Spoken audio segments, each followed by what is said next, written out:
On this episode, I'm just going to review three wrestling events. The first one is going to be from DDT Pro Wrestling, King of the Street, with their first round that took place on the 10th of April. And then we cannot forget AEW Rampage. We have some exciting things taking place. Ishii making his appearance to take on Adam Cole in the Owen Hart Foundation Tournament qualifying match. And of course, the TBS title will be on the line and much more. And of course, we got three matches involving in NXT Level Up. But also, we got some news updates regarding certain things that took place, especially the freelance organization in the Yoshi world known as NOMADS, and very other things that we're definitely going to talk about. So, get ready for another episode of the Deleted Wrestle Zone.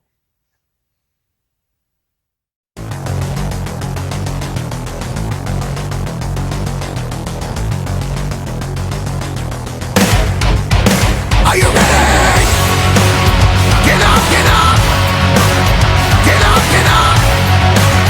Get up, get up! Get up, get up! Get up, get up! Get up, get up!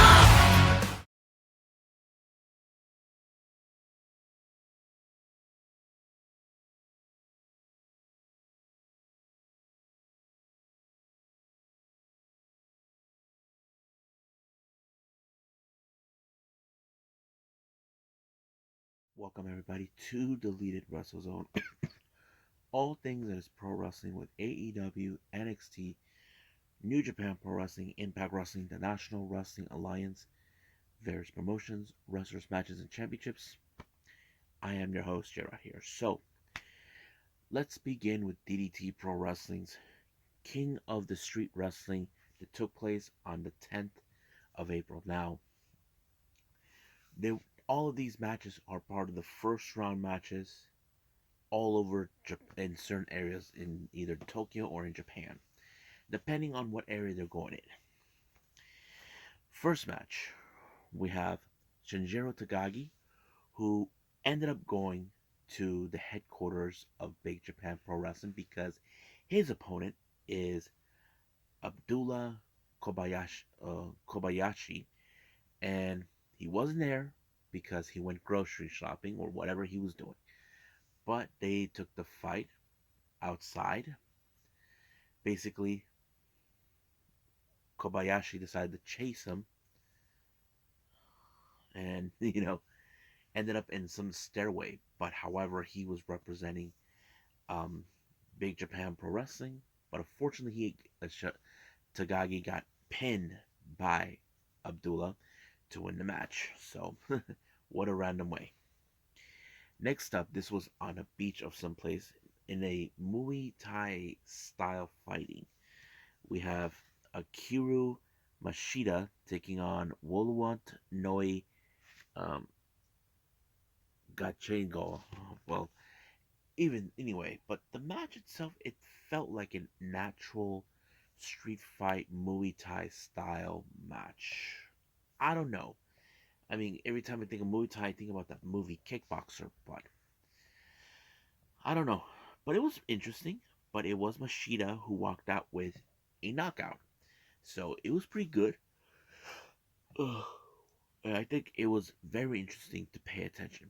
Now, our next match, this one was definitely one I could not miss. We have Shuna Katsumata taking on Prominence's very own Zuzu Suzuki. Now, these two have come across each other before. It was during the Gaki no Fuji versus Prominence event, where, of course, Prominence made their debut as a unit. And, of course, Shuna was in the main event with Chris Brooks, Miyako Matsumoto, and Maho taking on all four members of Prominence along with Tagagi. But this match was everywhere. Like it started like in a park and in some area where there's like relaxing, using all kinds of things. Anything was legal, especially when what's her name? Azuzu brought in a ball full of forks in it, like all staged up. But But unfortunately, she ended up in the wrong side of the table where Katsumata jumped off the ladder. Blammo! Landed right on top of her. One, two, three. Good night, Irene. Just like that. Now, our main event for this one in the first round, it's not a standard just match, street fight match. It's a coffin match between Chris Brooks and Onru. Now, Onru is the promoter of Triple Six, a very different promotion, but Chris Brooks is afraid of Onru. He even tracked him down. He brought like one of those laser tag video game guns, but it did not work.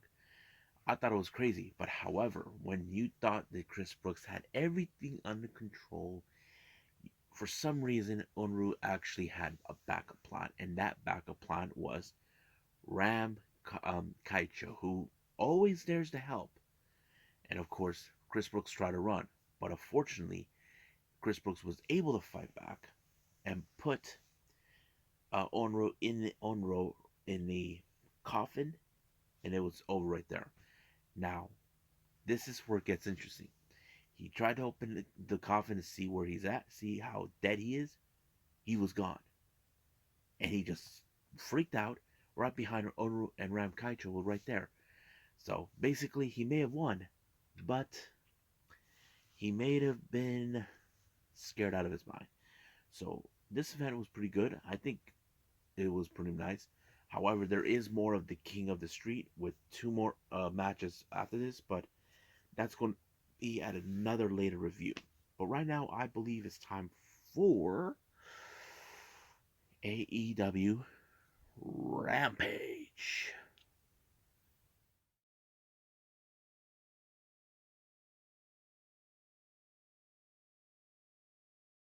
Okay, now we jump into AEW Rampage.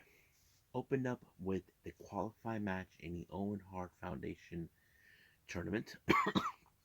We got the Stone Pitbull and member of Chaos, Tomohiro Ishii, along with Rocky Romero and Orange Cassidy to take on Adam Cole. Now, this was a pretty good match, where, Adam Cole should know, don't mess with Ishii when you chop him. You know how Ishii is. He expects you to hit harder, but he'll fight back no matter what. But unfortunately, Ishii got distracted, or should I say the referee got distracted with the sudden appearance of Bullet Club's Jay White. He took out Rocky, but it looks like the Bullet Club and the Undisputed Elite could be in cahoots. But however, I do have a little theory about this in my podcast I will talk about. But we'll see where it goes from there. Earlier in the day, the members of the Jericho Society, of the Jericho Appreciation Society, were told they were by management they're being banned from the building.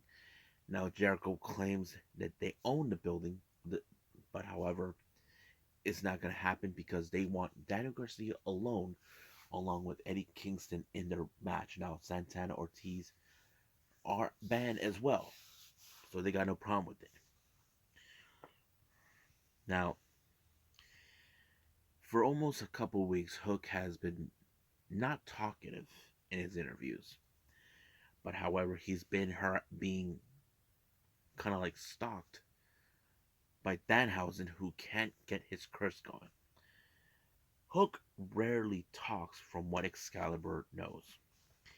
He told Danhausen, "You got my attention, you got it." So what does this mean? Will we see Danhausen versus Hook? We just wait and see what happens. Now, we have a bit of a warm-up match between Lance Archer and Serpentico. As you know, MJF has paid Jake Roberts to be the next mercenary to take out Wardlow. And of course, with with Lance Archer, you know he is the kind of he put Serpentico in the black hole, and it was over right from there. and he knew it. Now, our next match is Daniel Garcia versus Eddie Kingston. Man, that match was unbelievably good. It was amazing because it showed a little bit what we knew. Like, we know that Eddie Kingston is a big fan of the Japanese wrestling scene. He knows a bit of the King's Road. And you got Daniel Garcia, who is an unbelievable wrestler. And I think this is one of those matches where, man, it could go off forever. But unfortunately, Daniel Garcia got backfist by Kingston, allowing himself to win. Now, Kingston decided to leave a direct message to Jericho, telling Daniel Garcia, give it to your boss. So, we'll see where they're going to go with that. Now, during a recent interview, Keith Lee and Swerve Strickland are not done with Team Taz due to what happened last time. Now, they say they may have won the battle, but the war's not over. But of course, Ricky Starks doesn't believes that it is over, that they won, that they own the entire thing, but not by a long shot. But you know for a fact, somehow Keith Lee and Strickland will have something in mind. Now, another interview that was conducted, we saw that somehow Britt Baker is not in the radar at the moment. Now, Tony Storm was saying you're not the women's champion anymore. So basically, it's more like did she lost a step? Well, we'll see. But we know that Jamie Hayter and Tony Storm will be facing off in the first round. So we'll see what happens then. Now, our main event, we have the TBS Championship. Marina Shafir versus Jade Cargill. Now, Jade Cargill doesn't seem like she took everything seriously with Marina. However, the baddie section tries to help, even cost them, try to run in help in any way possible for Jade to maintain. And not to mention that Weasel, Smart Bar Sterling, continues to distract the ref. But I did like how Marina took care of that idiot. But, however, Jade Cargill pulled off the Jaded and picked up a really good victory, giving her a 30-0 win. But sooner or later, we will see Jade lose the match. But the real question is, who will be that person? We'll just find out then. And I think right now, let's move on with NXT Level Up.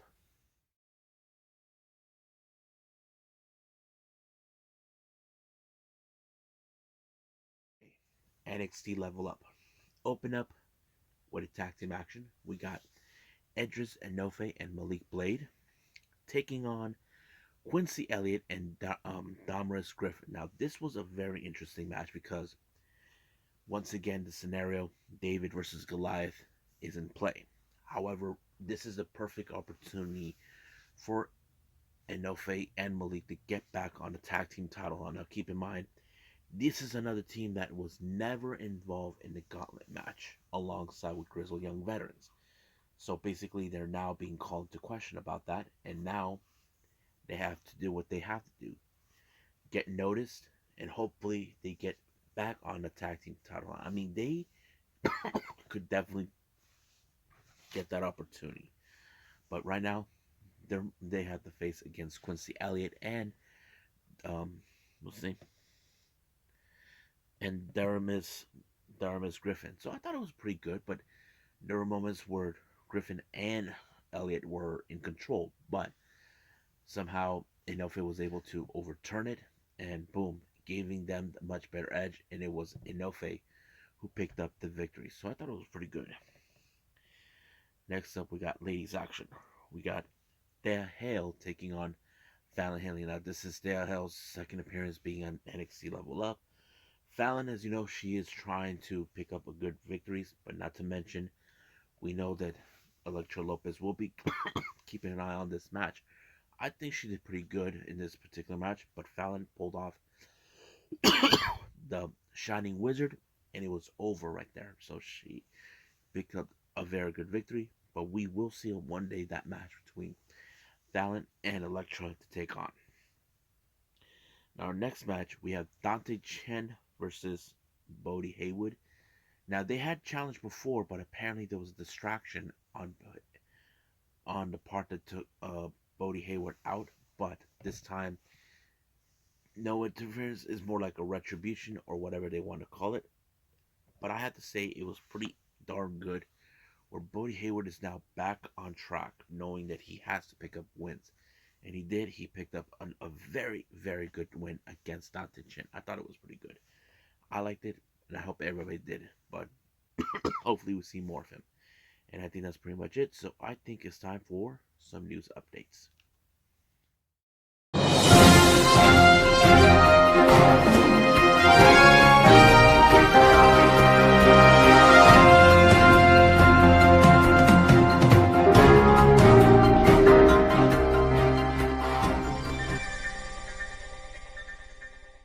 Okay, so here are some news updates.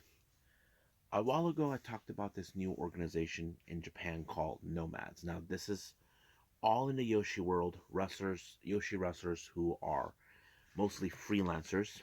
They don't have a place they call home, but they're willing to. Now, this was started by four individuals: uh, Surimi Natsu, Miyaku Takase, Rina Yamashita, and of course, what's her name? What's her name? Oh yeah, Maya Yuhiki. Now, this has been going on for months.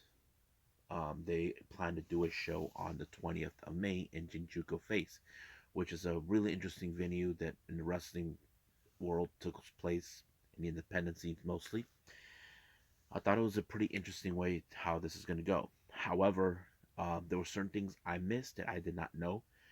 They already announced that of three freelancers will be making their way. We have Coyote Yoneyama, Makoto, and Micah Ozaki. Now, these three have already been announced. However, there's been now new recent developments on more announcements coming from Miyuki Takase and Surumi Natsu. They first announced they brought in a friend of theirs who no one's seen since last July of 2021, Kaho Kobayashi, who in fact is back making her in-ring return. Nobody knows where she's been, but now she's getting back in the ring. Apparently, she's been contacted by, of course, the three council members, the four official council members, and her opponent that now she's being booked. It's someone who helped her start it out in the wrestling business, and that is, of course, Hiroyo Matsumoto. I thought it was interesting, and I can't wait to see that. And then after she announced there will be another wrestler who's currently was on the injured list but looks like she's coming back, and that is Tai Hamna. Haven't seen her for quite some time, but I can't wait to see her. But more announcements will be taking place at some point next month on May. You can catch them on their YouTube channels, but I'll try my best to see if I can put that link of Nomads on the description, see so you guys can check it out. Now, speaking of Yoshi wrestlers, Gianluca Kiona has been making more headways. It's been announced that she's going to make her in-ring debut return into the ring at the Hana Kimura Memorial Show, Bagus, which is going to take place on, May 23rd. Her opponent has not yet been announced, but there's been possibilities by people saying it could be Momo Watanabe or someone that she knows, Konami. Now, the reason Konami has been mentioned because Sudi is going to be there. It would make sense, but we'll see what happens.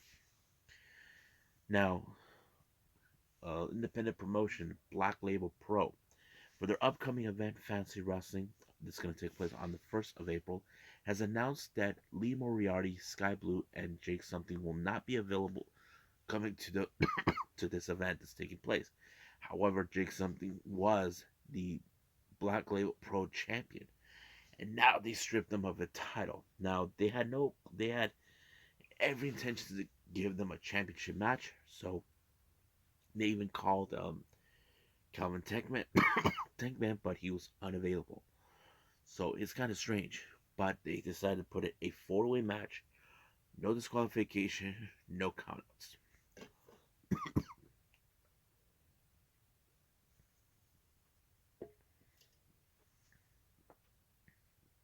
So they have Joshua Bishop, PCO, Levi Everett, and Kobe Durst. I think this is going to be interesting, but We'll see where they're going to take place. Now, another uh, independent promotion.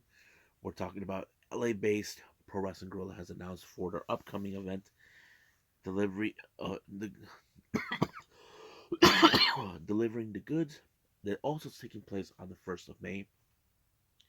The Briscoes are making their return to Pro Wrestling Guerrilla, but however, we got a couple of debuts. We have Aussie Open, Mark Davis, Kyle Fletcher making their debut, but also DDT star Konosuke Takeshita will be making his in-ring debut in Pro Wrestling Guerrilla. But his first opponent will be none other than Aramis, so I'm excited for that. Now, our last updates. If you guys are big fans of ChocoPro, more episodes are taking place. There's one taking place on the 24th, 10 a.m. Japanese time, 6 p.m. Pacific here in San Diego. This is going to be on the 23rd, so you cannot miss it on YouTube. Then again, we got 221 taking place on the 25th of April. It's going to be at 8 p.m. Japanese time, 4 a.m. Pacific here. So I'm very excited for that. So hope everybody is. So I will be reviewing. We do have some matches on this one, but there's a long way to go. But I think that's pretty much it what we got. But I believe it's time for me to call it a day. Hey everyone. So hope everybody enjoys this episode. Basically I only did 3 reviews, but I'll promise I'll put more. Coming up, we will do All Japan Pro Wrestling with Champion Carnival on day 4, which I'm excited to see what took place. We got Game Changer Find You Again that took place recently on the 22nd of April. Then we got, hopefully I get to see Impact Wrestling Rebellion and New Japan Strong with Strong Style Evolved. So I'm excited for what's going to take place. But right now, I'll see you guys in the next DWZ time. Same DWZ channel.